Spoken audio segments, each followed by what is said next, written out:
Hello? Can you hear me? All right. Just totally realized I that can. my microphone was not on, which is probably just as well. I was really only babbling. Welcome everyone to the Twitch stream, and thank you so much for joining us. The music that you hear in the background is part of a game by the lovely Sagan Yee. She's joining us here today. Basically over video chat. I've got a few things open, as you can probably see through our Twitch stream, so give me a moment here. I'm going to take down the promo and make sure that we have sort of volume under control. Lovely. So if you happen to be watching, thank you so much for tuning in. My name is Karina. As you probably know, we're here at the Game Dev Cafe. What we do is we talk to game developers, people in the game dev community, and I guess people who are doing really cool and unique things. And today's guest actually satisfies all three. There's no question in my mind. I met Sagan through the Hand-Eye Society, so if you're familiar with their events in Toronto, you certainly know this girl's work if you haven't met her. However, she's also I would say one of the leading women in game dev as far as experimental game dev goes in my community. So Sagan, thanks for joining us. I know you're a busy woman with lots of things on the go, but I certainly appreciate you taking the time for us today. So welcome. I think what I'll do in the meantime, while we're getting set up to chat here, is I will put your game on in the background just so people can see sort of your latest project. But yeah, I hope we're not interrupting anything too busy on your plate today.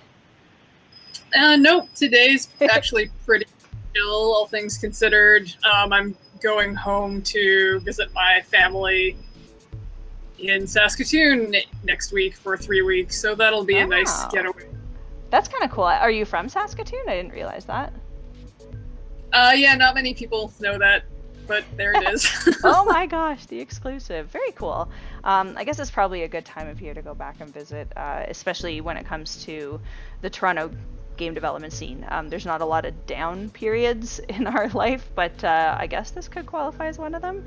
I guess, to start off, I'm alluding to all this busyness on your plate, but do you want to start off just by maybe telling us, what you sort of do in the game dev community? I know you wear a lot of different hats, so feel free to name them all, but yeah, sort of what would you say is your title?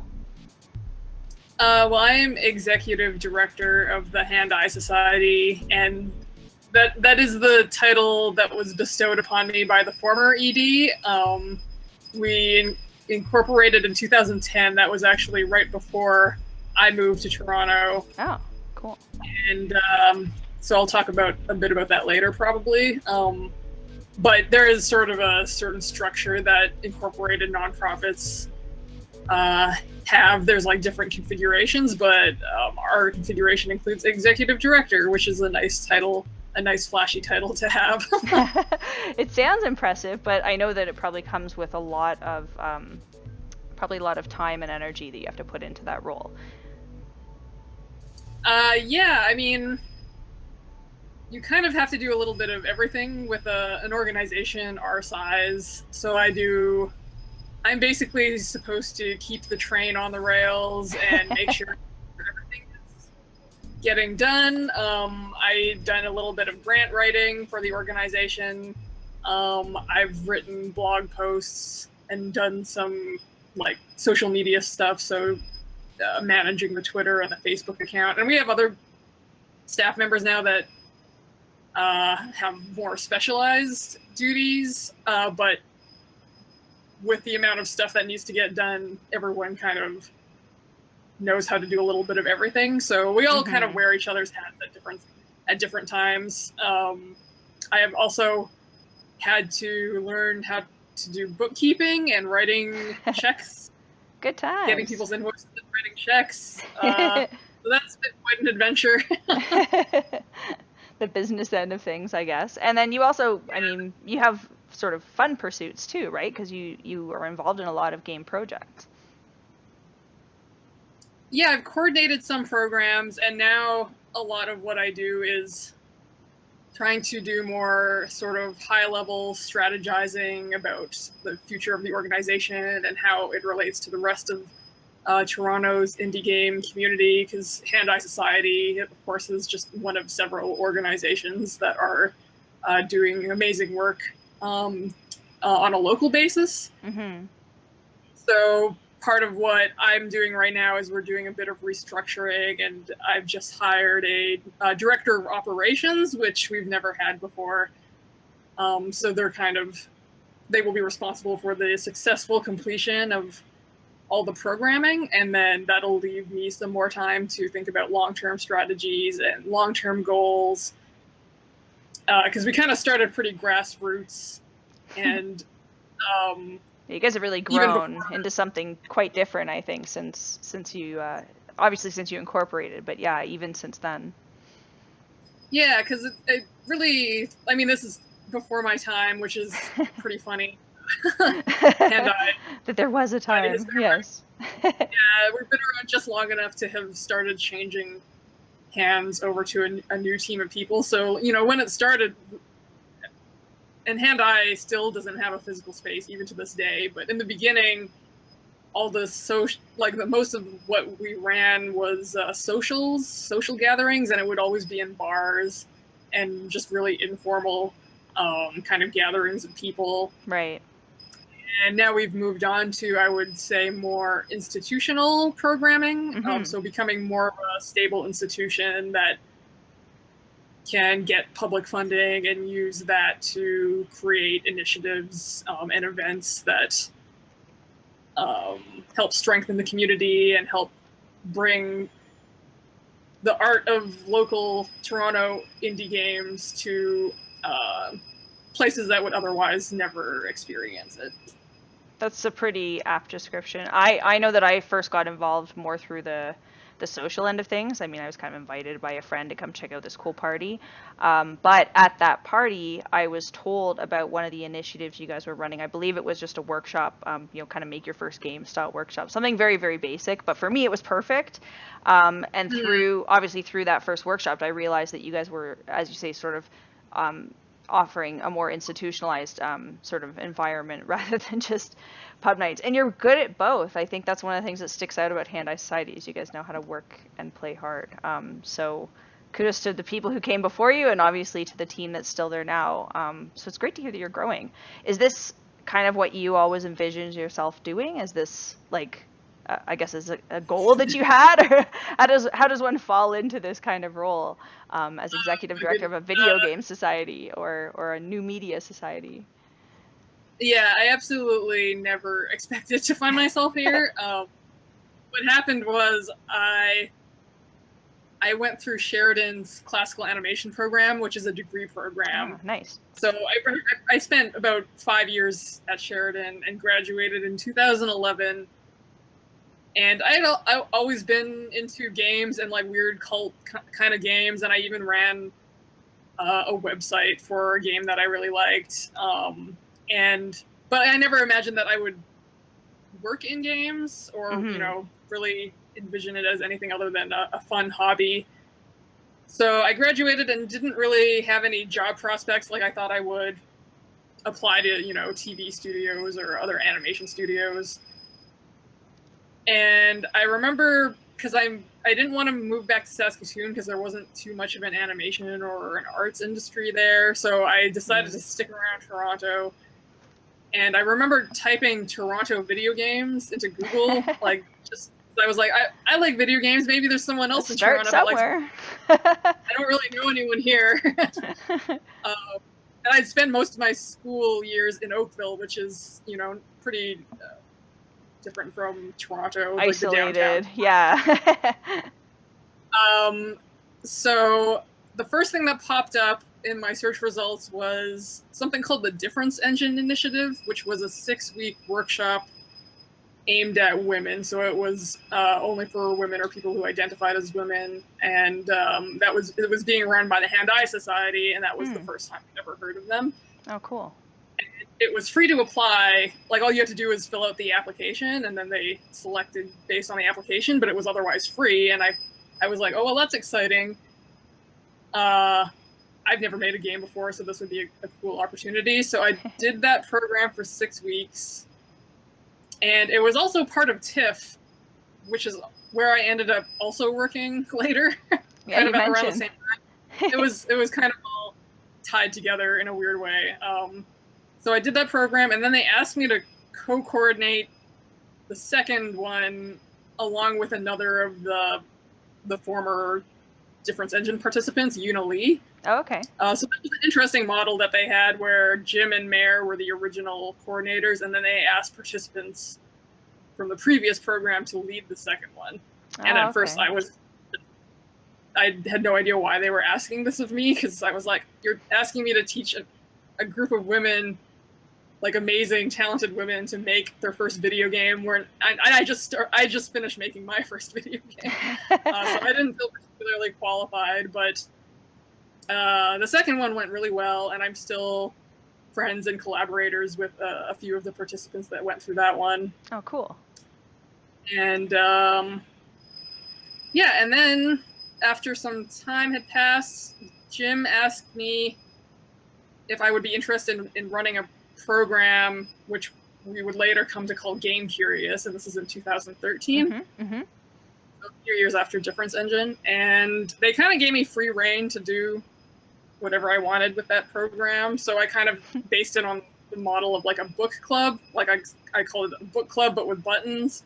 So it was about video game outreach and trying to frame video games in a way, like specifically indie and art games, to the general public in a way that was kind of on par with the way that I saw other mediums being treated, like film or novels. And then at some point along the line, I was asked if I would ever be interested in taking over as executive director, because I had worked for Hand-Eye in a pretty involved capacity for several years. And I was like kind of hesitant at first, because it was still pretty early on in my game making career, and I was like, I don't want to spend all my time doing paperwork and administrative stuff. Right. But then if you know anything about Jim Monroe, and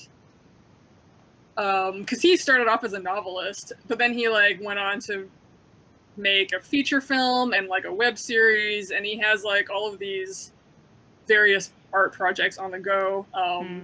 And I saw he was able to do that and then also run Hand-Eye Society on a part-time basis. And I was like, well, I guess if Jim can manage to do it, then it might not be as bad as I'm thinking. There's some hope. I mean, I imagine once you started doing it, though, it must have been pretty rewarding. You stuck with it, and you've managed to grow the society since. So were your like preconceptions really different from what it ended up being like, or was it just more fun? It's interesting, because like I wouldn't say fun is the right word, because it is a lot of like paperwork and administration and human resources and like people management. Right. I'm still learning how to do all of that stuff. Like I don't have an arts administration background, so I'm kind of learning, you know, wherever I can get wisdom or knowledge from. But I like a good challenge, and I like a sense of purpose. And, you know, being in a position to serve the community in a way that is sort of interesting and playful and hopefully inspiring. Like that part of it is very rewarding, and it kind of makes the somewhat banal parts yeah, a little more worthwhile. I mean, it's certainly building a pretty cool reputation for yourself, because you would get to work with so many different people and different projects. Do you now feel, I don't know if this is like a fair question, but do you now feel that you've kind of made it, or at least sort of earned your place as sort of a mentor figure in the industry? Because as an outsider, I would say that it certainly seems so to me. And I've seen you speak, and I've seen you sort of give guidance to others, so maybe to other people it seems very obvious, but you know, it's interesting to hear from your perspective that maybe wasn't always the case. I don't know if you feel that way now. Yeah, I don't think,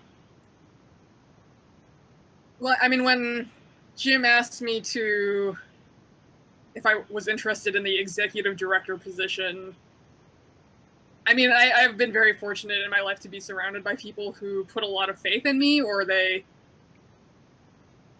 see that I have something worth cultivating, and they inform me about it, and they're like, you should maybe try this, or, uh, what would it be like if you were in this role? Mm-hmm. And, people have generally been very supportive. So when someone tells me, you're ready to become an executive director of this nonprofit, even though I myself didn't think I was necessarily qualified, I realized it's kind of like a fake it till you make it scenario. So I kind of stopped worrying about like my internal perceptions of what I was capable of. Like my way of doing things is like, if other people think that I'm capable of doing something, then I usually, if it's people that I trust, whose opinions that I trust, then I have no reason to doubt myself.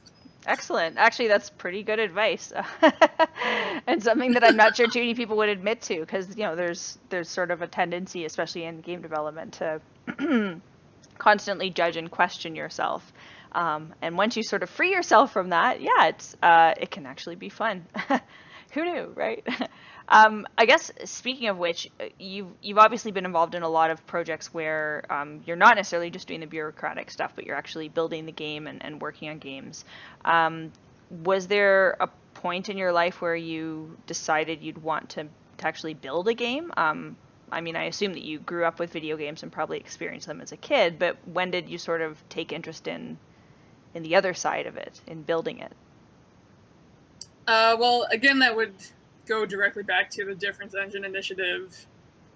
Oh, it started there. Oh, cool. Okay. Yeah, because it was specifically aimed at women who had never made a game before. I see. Okay. And at that time, like, the whole sort of discourse around women in the video game community was like just starting to pick up speed. Mm-hmm. And so I had never really thought about it before, but something about that, the fact that it was, I don't know if I would have applied if it hadn't been only for women. Mm-hmm. So even though on some level, that intrigued me and was like, oh yeah, my voice is important. And here is an organization that's like trying to support that. So that's why I joined. And then the game that I made, like, it was a lot of fun, and it was something that I never really thought that I would find myself doing. Although, ever since I was a kid, like, I would tinker with sort of games and game making programs and engines. Like, I remember fooling around with Inform 7, which is a parser-based interactive fiction engine that's really quite ingenious. It's like coding logic, but almost natural English. Like, it comes really close to naturalized English. Interesting. And you can type in, this room is called my bedroom, and south of my room is called the kitchen, and then it builds that world as you type. That's really cool. Is that anything like any engines that you use today, or is it something that stands out as being kind of unique?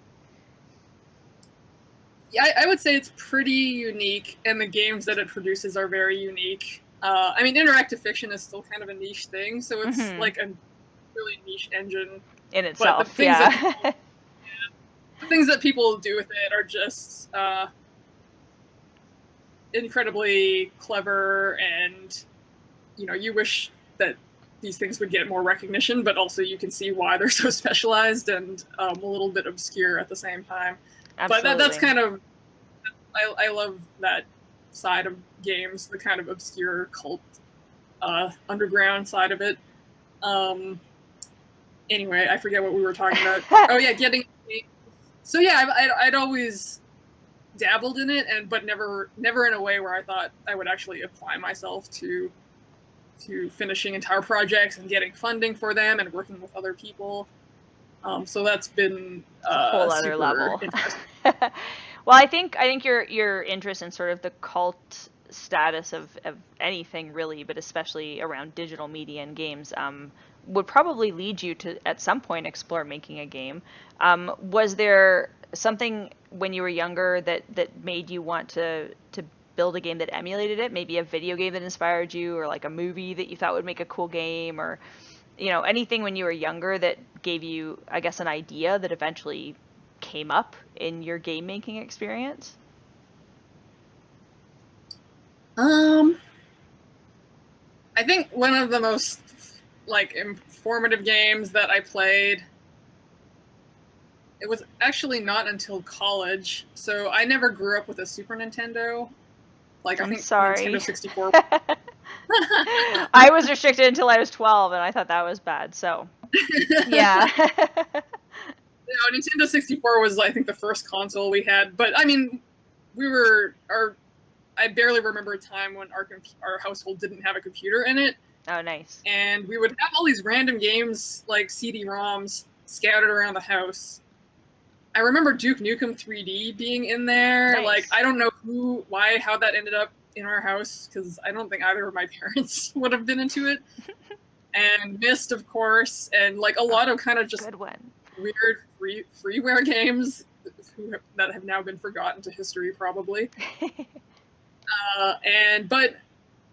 And then in college, I started thinking more of games as an actual art form, and I wanted to go back and explore some of the games that I had missed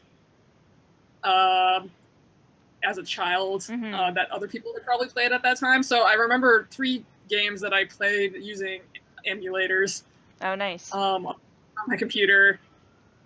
Chrono Trigger, Super Mario RPG, and Earthbound, and they were all amazing. They cool. Absolutely, having not played them at the time most people played them, they absolutely hold up. Earthbound in particular, though, was and still is one of my favorite games.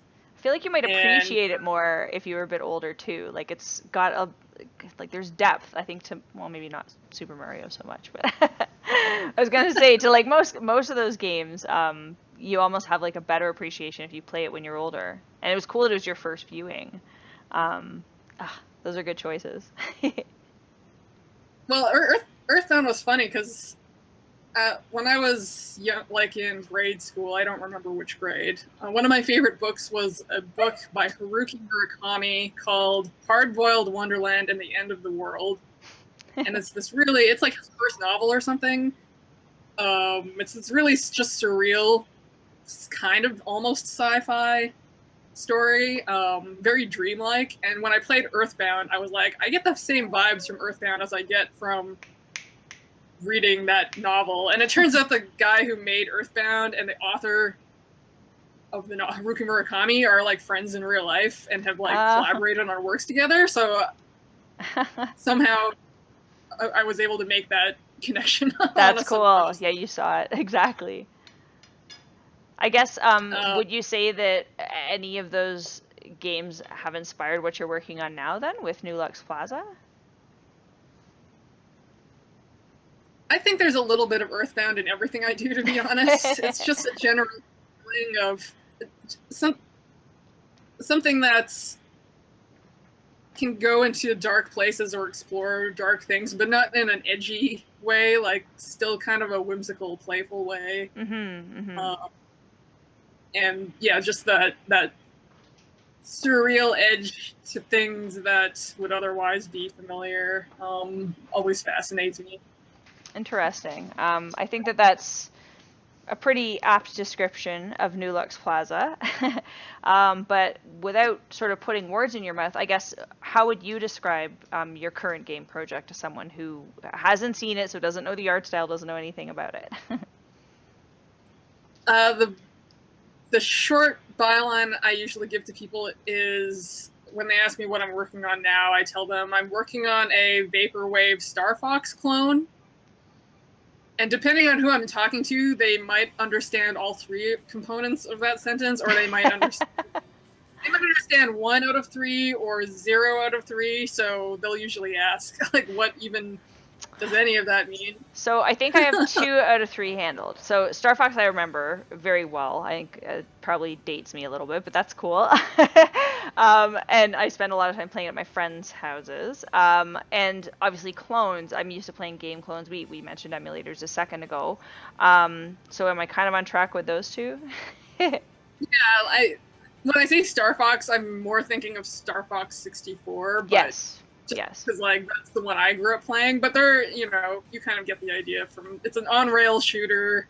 You have a spaceship. That's super super fun also. So okay, so vaporwave. How do we describe this to people? I kind of know it when I see it, and the art style makes sense to me. And I've obviously read a lot of other people's descriptions, but I'm very interested in yours since you're, you know, hands deep in it. Yeah, I've become, in a weird way, the resident vaporwave expert to some people because they'll hear me talking about it, and you know, it's like the first time that they've ever heard what it is. But again, when I show them pictures, or you know, if I tell them to Google image search the term, they're like, "Oh yeah, I've seen this around. I know what this is about." So I guess on a more sort of academic level, I usually describe it to people as an obscure music microgenre that became an internet meme and then became almost an art movement unto itself because there's like the music component, but then there's also a really important visual component, and all of this kind of has its roots in like 80s 90s net art, but tempered with the speed at which information moves across the internet nowadays, with social media and memes. Like memes are a big part of at least early vaporwave. Just the way in which it's spread is very mimetic in a way I think that maybe didn't exist so much in the 90s when the internet wasn't as big of a thing. Interesting. So I think that's a big part of what differentiates it from similar art movements. And there's like a lot of debate as to what vaporwave means, but I think that's part of what it is. It's like what's that mythical monster with the several heads? Hydra. Yeah, the Hydra. It's very much like that. Where and if you cut one head off, like 5 grow in its place. Yeah. So you have many spin-offs of vaporwave that don't even sound anything like how it used to sound, but it still references its own origins. So anyway, I could go deep down that rabbit hole, but it's on an aesthetic level. It's just a lot of pinks and purples and Greek busts and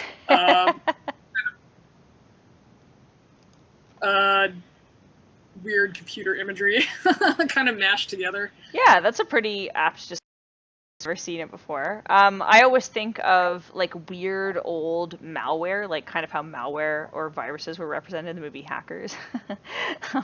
And like that weird, like choppy, like scary computer stuff that people like can't quite identify.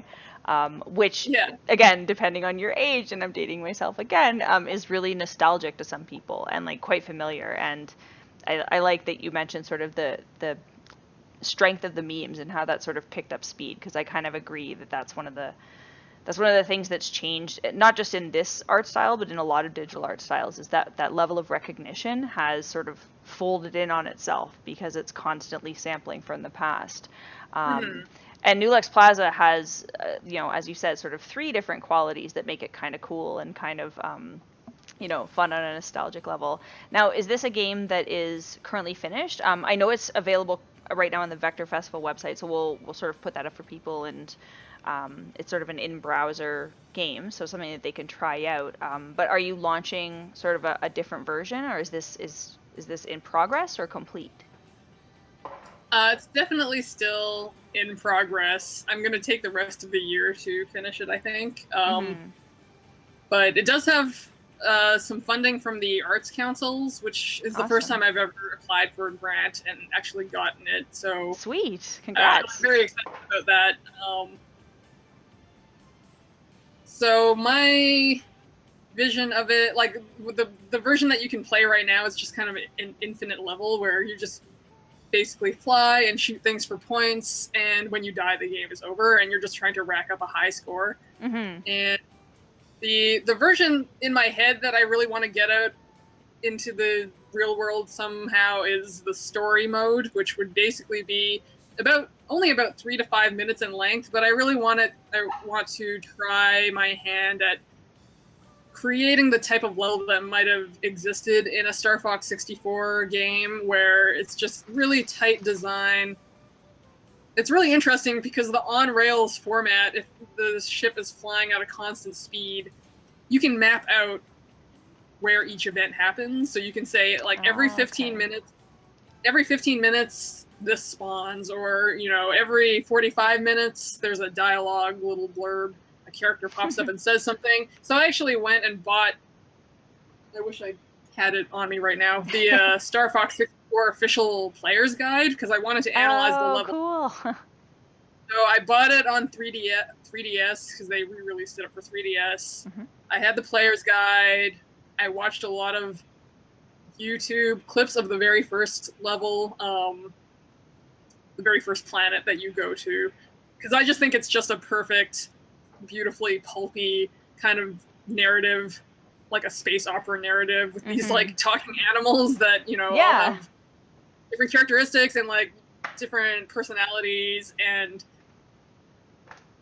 there's all these like little set pieces that happen as you play that just are so seamless as an experience when you put it all together. But when you really break it down, it's really clever how exact everything is. So I took the level, and then you can see like at every 5 seconds or every 10 seconds or whatever, like and in every chunk there's something going on that's there to interest the player or teach them a mechanic. And so this is my first time really delving into not only like programming and Unity, so this is kind of like my first real attempt at tackling that, because I'm self-taught. I don't have any math or programming background. Oh wow, okay. And I'm the only programmer right now on this project, so it's just me teaching myself how to use C#. Oh, wow. And but then the other side of that is really getting into the game design part, which is much more difficult, I think, to teach and to learn, because you don't understand what's happening until it's in front of you and you have the controller or whatever in your hands, and it doesn't make any sense until you're actually playing it. So right. I think that having something to analyze is probably a huge advantage, but at the same time, not everybody has an appreciation for how much goes into a game, as you say, to interest the player, and how much you're learning, I think, as you play. That's some games are deceptively simple. I think Star Fox was definitely one of those. Would this be your favorite project? I don't know if that's a question you can answer easily. But do you have a favorite project that you've made, or anything that you think is a particularly like, good example of you? The last 3 projects that I've worked on have all been collaborations with other artists. And there's 3 in particular that really stand out for me because they're all sort of alternative controller experimental projects that are really not easily played. Oh, cool. On a computer screen. So the first significant one was a project called Z-Borg, which is spelled PSXXY Borg. And that was a collaboration with 2 of the participants from Difference Engine 2, and that's how I met them, Alex Leach and Hannah Epstein. And that was a dual-screen game with custom hardware that Alex hacked together. So it was like 2 screens, and it was projected on like curtains in the back of a psychedelic van that Hannah bought on Craigslist, and she painted it. She painted all these bizarre things on it, and the whole idea was, it was kind of a joke about the singularity, like the concept of the technological singularity, and all these people thinking we're gonna be raptured up and or merge into some kind of robot hive mind, and it will be glorious. And then our project, like, no, it's not gonna be glorious. It's gonna be scary and bad. So we would invite people, and we exhibited at a few places like Vector Festival and Montreal Sight and Sound Festival. Oh, nice. So we would invite people into the back of the van, and we'd like shut the doors behind them and have this like weird experience. And the idea was that the game is uploading the game is testing you and like throwing all these weirdly personal and upsetting questions at you, and if you're worthy of the machine, you get absorbed into it.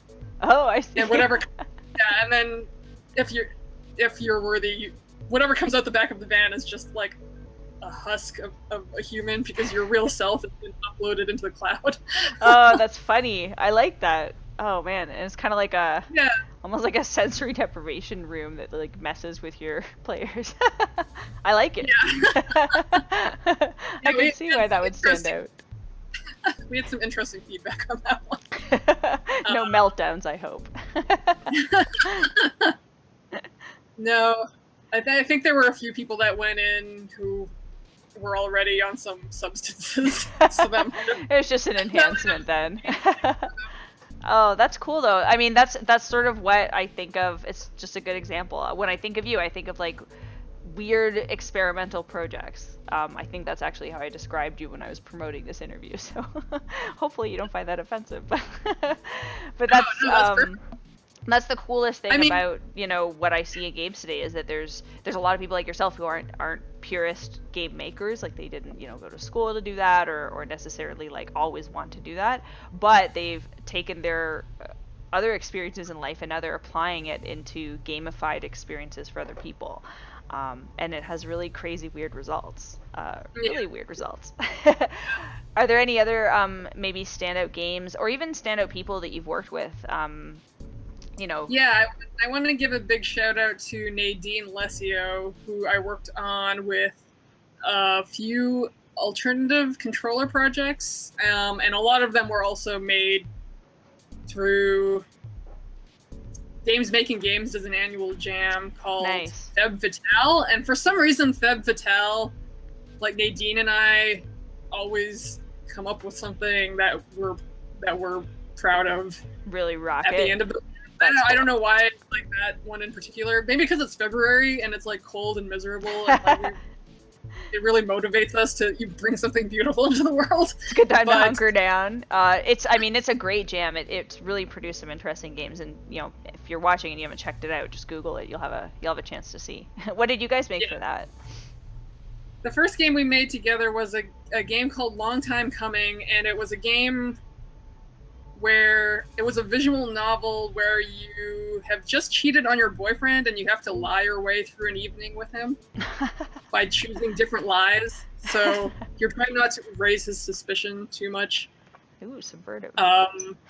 But the alternative controller part, which is where Nadine came in, is that the game is projected on a special board that has tinfoil in it, and it's hooked up to a makey, and what you do is you throw knives at the screen in order to make certain decisions. Awesome. So if you get into an emotional, like if he gets too suspicious or you get super emotional, the game switches to 3 targets, and it's like confess, recover, and be hostile, and then you have to aim with your knife. And hopefully you have good aim. Yeah, so it was sort of a metaphor for, you know, emotions and failing relationships, and you might slip up and accidentally confess and be like, I cheated. Murder your boyfriend. That's pretty cool though. And I guess that's not a game that you could show very easily, so it's probably one of those like super rare setups at a festival type of thing. Never see it again.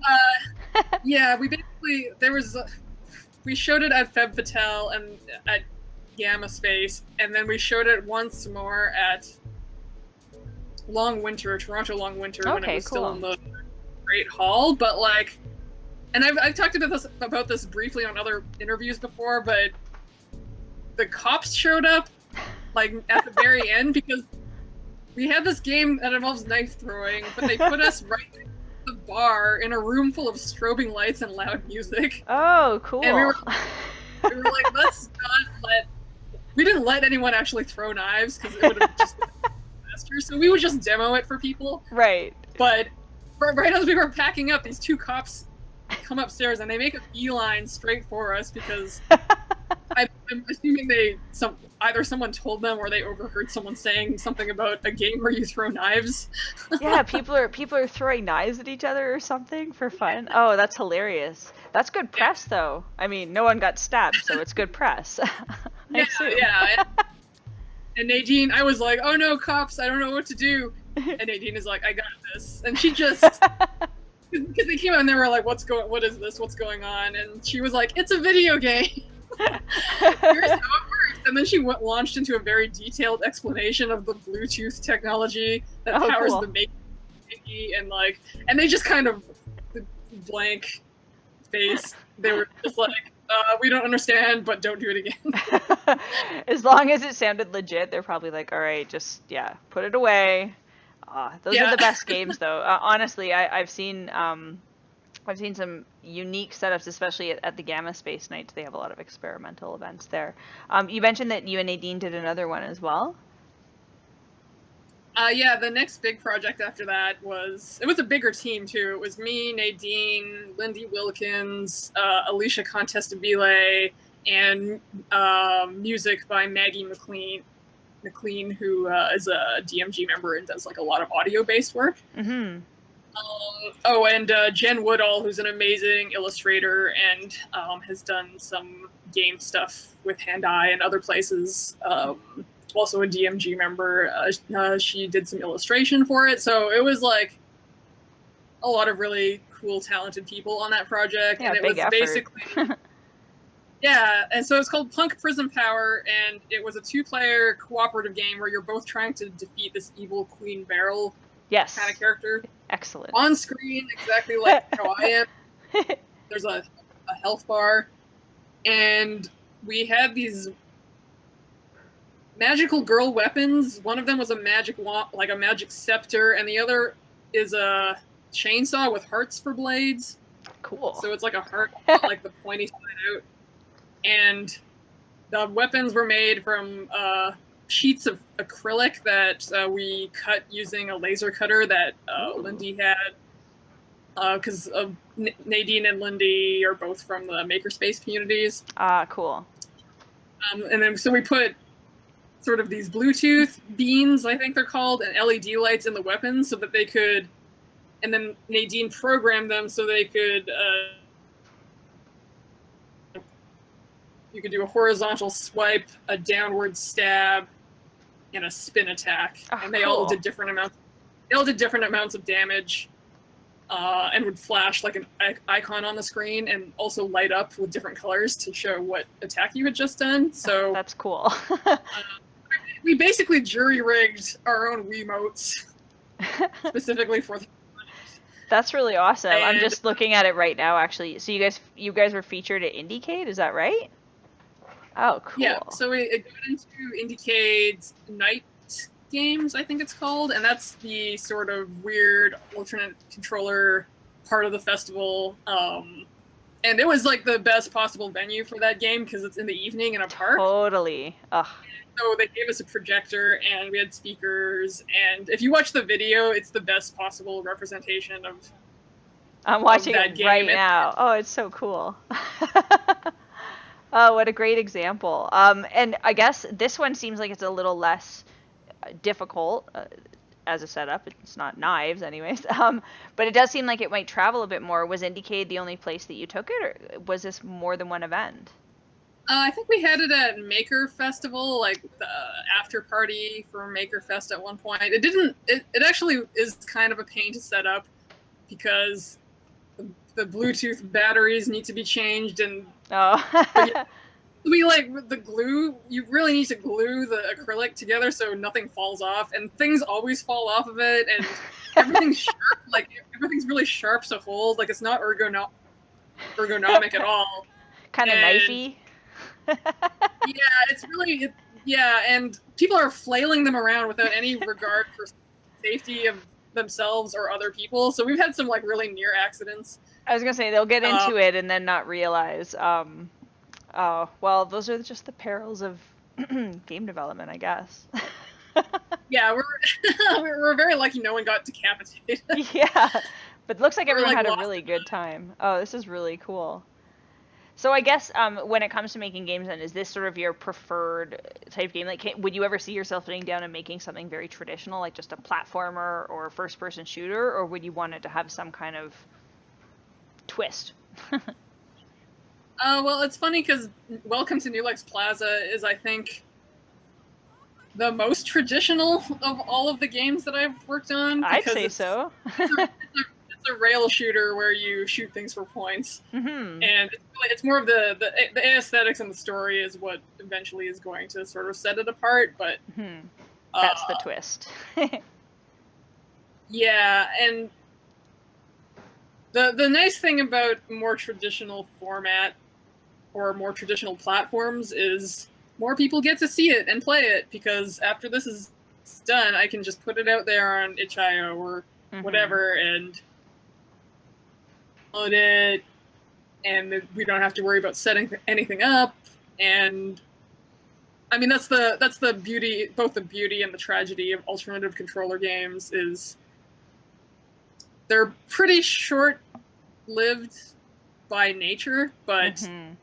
it's like a shooting star. It's beautiful when it happens, and then we're not going to set it up for anyone else because all the parts are have been used for other projects, Or or it's just broken, or yeah. No, I mean that's again, it sort of makes them more special that way. But I'm really happy to see that you're working in sort of different mediums so that people can experience what it's like to play one of your games, as you say, sort of in browser, which is maybe a rare treat at this point. Um, I guess, when it comes to other people who are looking at making games, you're sort of an interesting example because you've had so many different types of games and you've been able to showcase them in different places and um, you're not really limited, I guess, by your resources because you're so involved in the community. But for others who are just starting out, what sort of advice would you give to people who, much like yourself, are looking for either that first opportunity to make their game, like a workshop, or are just looking for some inspiration? What sort of the thing that you tell early game devs to keep in mind? I would say usually what I try to impress upon people the importance of is social opportunities and events like jams specifically. Mm-hmm. Like I tell people, sign up for the Hand Eye Society newsletter, sign up for Gamma Spaces newsletter, Games Making Games, Torontaru is another one, and they all have Mm-hmm. different kind of flavors of the types of events that they offer. But there's like, I feel like there's something out there for most people who are looking to break in, as it were, and it can be a little bit difficult if you're really shy and reserved or feel like you're kind of socially awkward, and that's kind of the probably the biggest hurdle for some people who want to have more of a presence but aren't very good at putting themselves out there. Right. So I don't know if there's any real shortcut around that except to keep going out to events.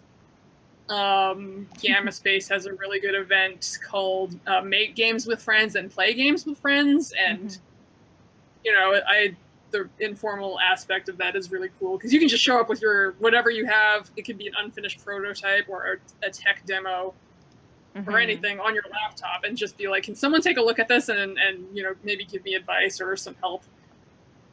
Yeah, and I would vouch And for that event, or honestly, those events, most of the Hand Eye Society events, Dames Making Games workshops. Um, I'm not, believe it or not, I do these interviews, but I'm not the most social person, and I've really found the community really welcoming. And Sagan, obviously, you've been part of it for a long time, so you can vouch for the community as well. But as a newcomer, it's really an easy group of people to get to know, and an easy place to get your questions answered. I certainly appreciate the time people take to do these interviews. I think understanding how you got to where you are today, even if it's a really weird and unique path, is kind of important for other people. Is there anything coming up in the near future that you'd recommend that people take advantage of, either upcoming workshops? Obviously, we can check out the Hand-Eye Society calendar. You guys put out a great newsletter as well. But is there anything coming up that you'd recommend, or anywhere that people can see you speak in the near future? Well, the last thing that I spoke at, which I think they recorded, so maybe when it comes out, people can keep an eye out for it, possibly, is it kind of hooks into what we were talking about Vaporwave, because I was asked to do a 1-hour keynote for different games, which okay. it's usually in Brooklyn, and then this year the conference, it was like a mini conference in Toronto at OCAD. Yeah, that was a really cool, that was cool actually, because I normally wouldn't have gotten to go. I didn't realize you did the keynote. That's so cool. Yeah, and it was like, the first thing of the day, so it was pretty early in the morning, and I was like, I usually don't get up that early, but I was very honored to be asked, and I was like, I've never done an hour-long keynote where it's just me standing up there in front of a bunch of people talking. So I was like, what do you want me to talk about? And they were like, talk about your art. And so I thought, I guess I'll talk about Welcome to New Lux Plaza, but in order to talk about New Lux Plaza, I kind of have to talk about Vaporwave. Right. So most of it ended up being about Vaporwave, and I had a lot of people come up to me afterwards and say, like, I did not know that this existed. Oh, cool. But, like, a lot of them kind of, like, they'd probably seen it before but not known that it was called Vaporwave, or, like, they'd probably heard it and not known that it had a name. Yeah.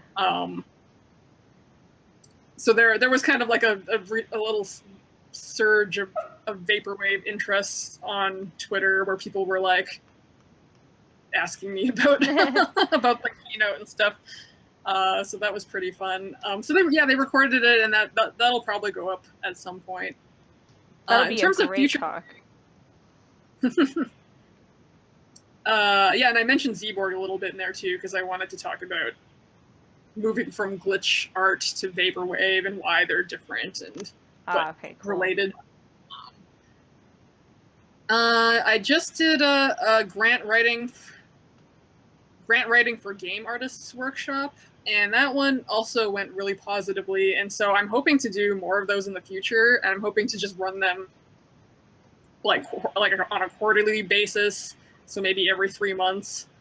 And didn't it have a really like delicious title? Like the title I remember had a great hook. It was, what was it again? It was lyrics from Smash Mouth's All-Star. So now I'm trying to remember. It was like, hey, now you're an all-star, get your game on, get paid. It was something like, get your game on, get paid. Yeah. I remember seeing people share it on Facebook, and they were laughing just about that. But it was basically about getting paid to do art that you want to make, right? Yeah, and specifically in a video game context, because I really find there's a lot of just not a lot of information out there for the process of grant writing, specifically for people who want to make video games, because it was only until really recently that video games were even considered capable of being a non-commercial art form, that because the arts councils they're not like the OMDC, like the Ontario Media Development Corporation. Like, they are really looking for things outside of mainstream media, or things that wouldn't normally get funding or be super heavily invested in, like, return on investment and that kind of thing. Yeah, exactly. That's usually the stickler. But I think, it's interesting that there's interest and that you'll be doing more of those workshops, because it's something that I think a lot of people could certainly benefit from. Is your website the best place? Or I think you mentioned your Twitter was the best place for people to sort of keep up to date and see what you're up to? Yeah, Twitter's probably the best place. If I post anything about New Lux Plaza that isn't on my Facebook account is kind of friends only. Mm-hmm. At the moment. So Twitter is pretty much the only place I post updates at the moment. It's a great place to keep in touch anyways. And I gather new Lex Plaza updates are coming in good time. I know you mentioned that you're going to take some time off in the summer, which is great. You probably crushed yourself to get this demo out as it is. I'm super impressed that it plays so well in browser, by the way, on both my computers. That was quite a feat that I can't even believe that I somehow pulled it off. I had a few programmers trying to like give me suggestions for why nothing was working, and then after about 3 weeks of banging my head against it, I finally got it to work. But yeah, anything's possible if you put your mind to it. That's well, I think it's looking really good. Honestly, congratulations on how it's developed so far, but I'm really excited to see just what comes next. So I will certainly be following on Twitter. We'll follow up at the Game Dev Cafe, but yeah, in the meantime, I guess on a final note today, the one thing I didn't really ask you and probably should have is whether there are any games that you did not make that you might recommend people check out. I mean, we mentioned some of the games from your past, but is there anything current or anything that you're really looking forward to that you maybe haven't gotten to try yet that others might be interested in? Well, I can talk a bit maybe about the two games that I have in my queue right now are both local and very like literary, like very word heavy. That's cool. Because I just finished The Last Guardian, which is not local at all, and you can only play it on the PS4. I was like, all right, I need a break from this. So extreme difference. So I started playing Christine Love's Lady Killer in a Bind. Nice, very cool. Not safe for work at all. Were you playing at work? No, I mean for your work it should be safe, but yeah, good warning for others. So I am playing it at work because I'm in my bedroom, which is also my office. Yes, here you see it. So, but I mean, even though it's basically an erotica, an erotic visual novel, it has some like really interesting mechanical things going on, which has always been something Christine's always been really good at integrating into her games. Is a real feel for something that's what most people would consider to be a very constrained format. The visual novel is very kind of rigid, but she always finds a way to like do something interesting and suspenseful on the mechanical side. And then the other game I haven't opened yet, but I bought it, is Will O'Neill's Little Red Lie. Yes, I have that on my list too. But I understand that it requires some time and attention, I was told. Like, don't just like skim through it. Yeah, exactly. And I would expect nothing less from Will. From Will. I agree. We've asked him for an interview, but his response is basically like, play the game. Just play the game. Yeah. So we will. We'll play the game back, get back to him. But those are great examples. Always love you for supporting local as well. Obviously, local means a lot of things to a lot of people, but in the Toronto community, we are super Canadian proud and super local strong. And I'm really grateful to people like yourself who put in, yes, sure, time and energy at their day jobs, but plenty of time and energy all over the place outside of that to make events happen, bring us workshops, do crazy keynotes, explain what vaporware is, everything. So thank you so much, Sagan. I really appreciate you, and I really appreciate you joining us today. Great. Thanks so much for having me on. Absolutely. So just for anyone watching, we obviously will have this interview up on our YouTube for Game Dev Cafe later. So you can visit gamedevcafe.com for the links, as well as a whole bunch of links to the games that we talked about today. Sagan gave us a great sort of homework list of things to go check out, which is very exciting. In the meantime... just to plug Hand Society again really quickly. If you are just new to what's going on with or have never heard of Hand Society or want to know more, I would definitely consider signing up for our newsletter, it'll go straight to your inbox, and we do kind of a monthly roundup of all the indie gaming, arts, culture, events that go on in the city, including things that aren't Hand-Eye Society, but that just, so it's like all aggregated in one list. It is a And really good newsletter, super valuable. Al Donato writes it, and they are amazing. Oh, nice. Yeah, there's quite a lot of work that goes into it. And honestly, I can vouch as someone who works at a local studio as well. You guys are really on top of everything. It's impressive. Like, you don't miss a beat when it comes to things happening in the Toronto community. So I was going to say, you kind of read my mind. Absolutely.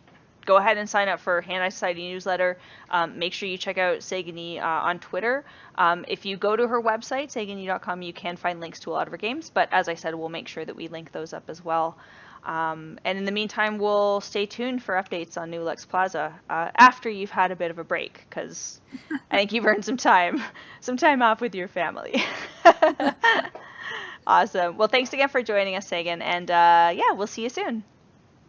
Yay, you're welcome. Take care, everyone. Thanks. Talk to you soon. Bye-bye.